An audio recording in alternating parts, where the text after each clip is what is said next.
Welcome back, everyone, and welcome to an endless void to play 40K, where we're going to dive into the ever expanding universe of Warhammer 40K.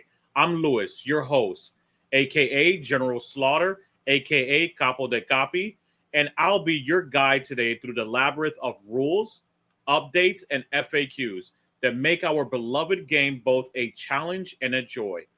Today, we're going to talk about the overwhelming amount of text and documents we need to read just to stay competitive and informed. So hang tight and let's get started. Let's start with the core rules, the heart of our game. Yet, ironically, one of the most neglected in terms of updates. Just look at that date, 2023. The core rulebook is out of date, and instead of simplifying, we have layers upon layers of documents to keep up with it. There's the core rules updates and rules commentary. Each update aims to clarify, but often it feels like we need a commentary on a commentary. Some key changes from the latest updates that have already needed an update is pivoting. They had to clarify that round bases are actually circular bases and does not also include oval bases. I thought this was a simple thing, but some people from the community felt it needed clarification. Some common confusions and how to interpret them are still in the game. For example, determining the correct order of operations for abilities that trigger at the same time or abilities that have similar wording.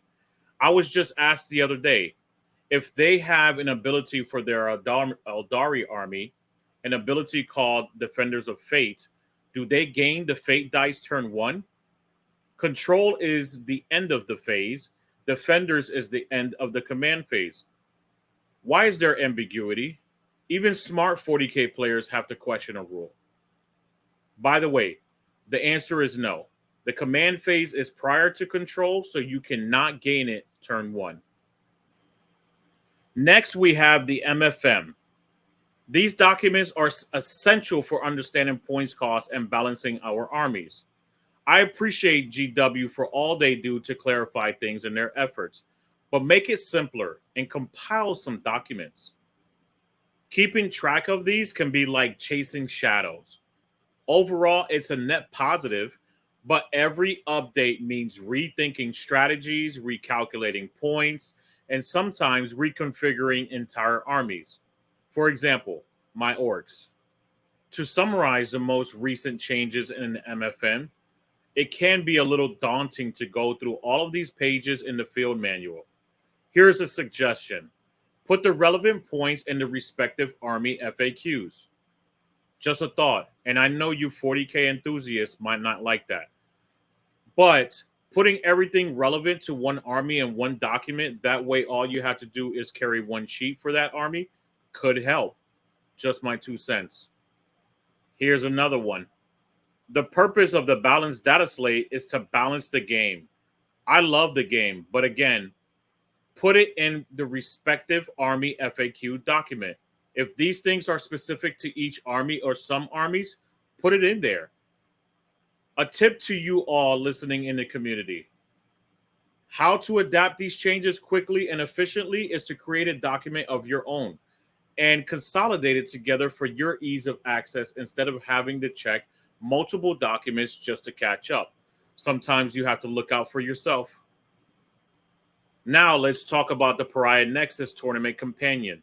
This one is a must-read for tournament players, but it's another thick layer of complexity. The companion aims to standardize tournament play, yet it's another document to add to our ever-growing stack. The key sections of the tournament companion are amazing, and I really like this document as it clarifies everything for TOs like myself. But let's get a little bit better on day one erratas for the mission cards. Have someone do a quality control check before the drop of the cards for clarity so the cards don't feel worthless on day one. I hate having to write on my fresh new mission card deck after spending 30 odd bucks on it.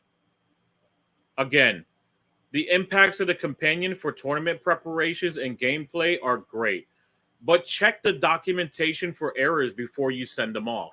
Don't tell me if I expose a bad measurement or an error in your documents to go figure it out myself. That's deflecting and making it seem like an issue when I ask you for help.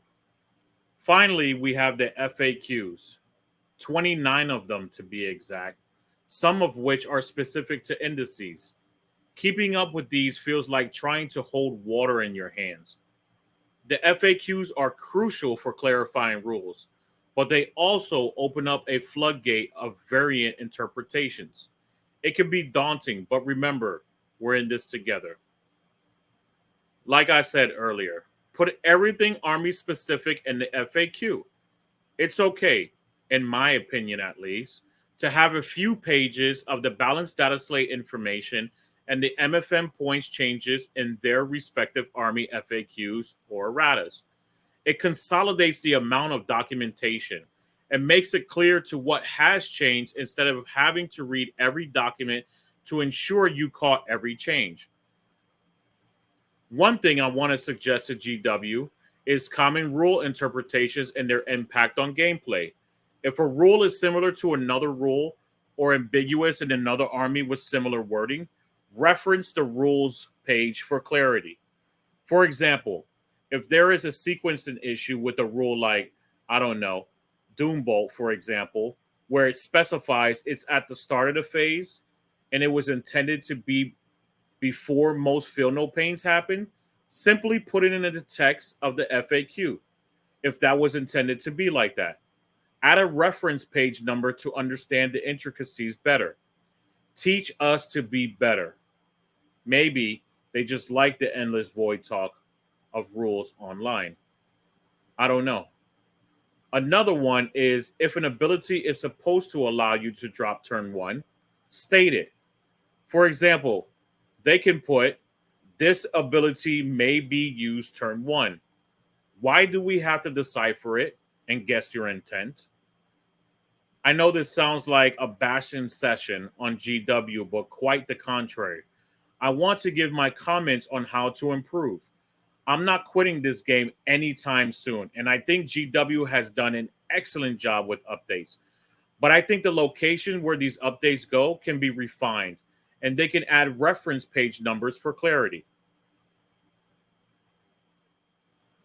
Warhammer 40K is a game of strategy, creativity, and an endless learning.